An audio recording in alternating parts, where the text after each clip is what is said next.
Lecture 36। आपके notes के अनुसार आर्थिक वृद्धि और आर्थिक विकास में अंतर नीचे दिया गया है। आर्थिक वृद्धि, इकोनॉमिक ग्रोथ, यह अर्थव्यवस्था में एक सकारात्मक मात्रात्मक परिवर्तन, क्वांटिटेटिव चेंज है।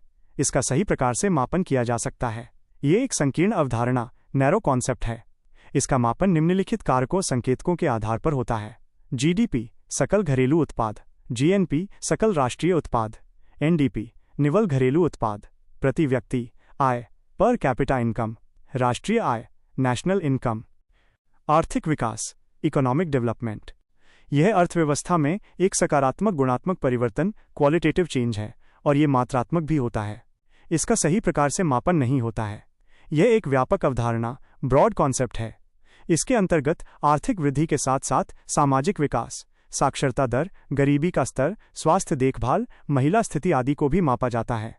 इसका मापन निम्नलिखित संकेतकों के आधार पर होता है: एचडीआई, मानव विकास सूचकांक; जीडीआई, लैंगिक विकास सूचकांक; जीआईआई, लैंगिक असमानता सूचकांक; पीक्यूएलआई, जीवन की भौतिक गुणवत्ता सूचकांक; जीएनएच, सकल राष्ट्रीय खुशहाली।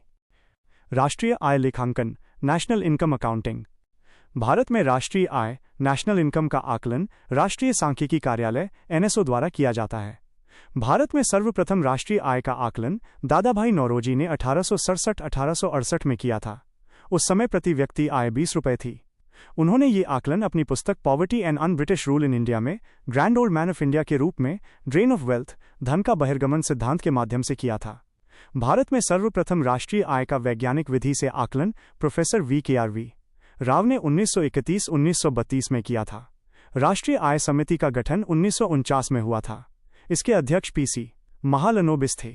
29 जून को राष्ट्रीय सांख्यिकी दिवस, नेशनल स्टैटिस्टिकल डे के रूप में मनाया जाता है, जो पीसी महालनोबिस के जन्मदिन पर मनाया जाता है। भारतीय सांख्यिकी संस्थान, इसी की स्थापना पीसी महालनोबिस द्वारा की गई थी। भारत में राष्ट्रीय आय का मापन तिमाही क्वार्टरली आधार पर किया जाता है। रिचर्ड स्टोन को राष्ट्रीय आय का जनक, फादर ऑफ नेशनल इनकम कहा जाता है। उन्हें 1984 में इसके लिए नोबेल पुरस्कार मिला था। 2015 में भारत ने संयुक्त राष्ट्र यूएन द्वारा बनाए गए राष्ट्रीय लेखा प्रणाली 2008 सिस्टम ऑफ नेशनल अकाउंट्स 2008 को अपनाया। घरेलू सीमा क्षेत्र, डोमेस्टिक टेरिटरी। घरेलू सीमा क्षेत्र को आर्थिक सीमा क्षेत्र, इकोनॉमिक टेरिटरी भी कहा जाता है।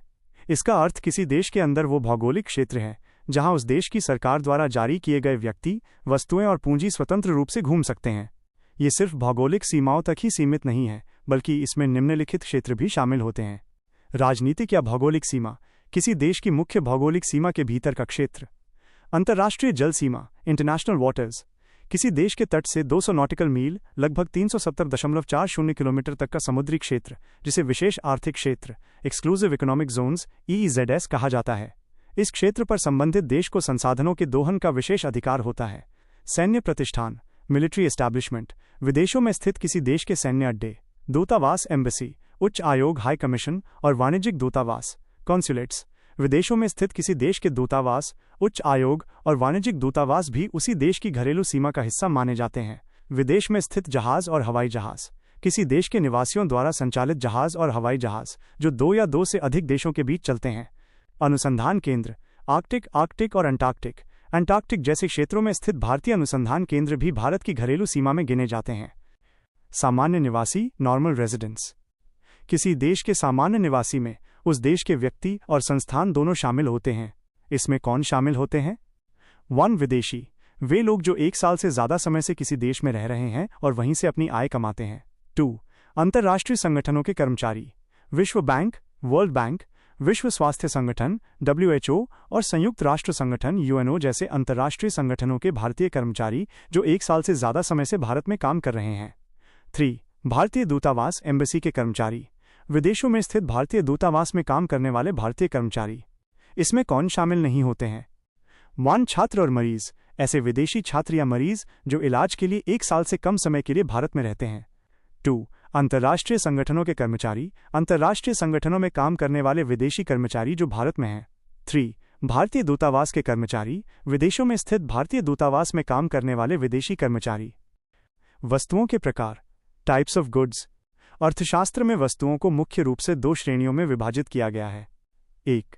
इंटरमीडिएट गुड्स, मध्यवर्ती वस्तुएं। ये वे वस्तुएं हैं जिनका उपयोग कच्चे माल के रूप में किया जाता है या फिर अंतिम वस्तुओं के उत्पादन के लिए किया जाता है। इन्हें सीधे उपभोग के लिए इस्तेमाल नहीं किया जाता। 2. फाइनल फिनिश्ड गुड्स, अंतिम वस्तुएं। ये वे वस्तुएं हैं जिनका उपयोग हम सीधे उपभोग के लिए करते हैं। इनका उपयोग किसी और वस्तु के उत्पादन के लिए नहीं होता। इन्हें आगे 2 उपश्रेणियों में बांटा गया है। कंज्यूमर गुड्स, उपभोक्ता वस्तुएं। ये वस्तुएं उपभोक्ताओं द्वारा अपने सीधे उपभोग के लिए खरीदी जाती हैं। इन पर किया गया खर्च उपभोग व्यय एक्सपेंडिचर कहलाता है। कैपिटल गुड्स, पूंजीगत वस्तुएं। ये वस्तुएं उत्पादकों द्वारा उपयोग की जाती हैं। इनका उद्देश्य लाभ कमाने के लिए या आगे निवेश इन्वेस्टमेंट करने के लिए होता है।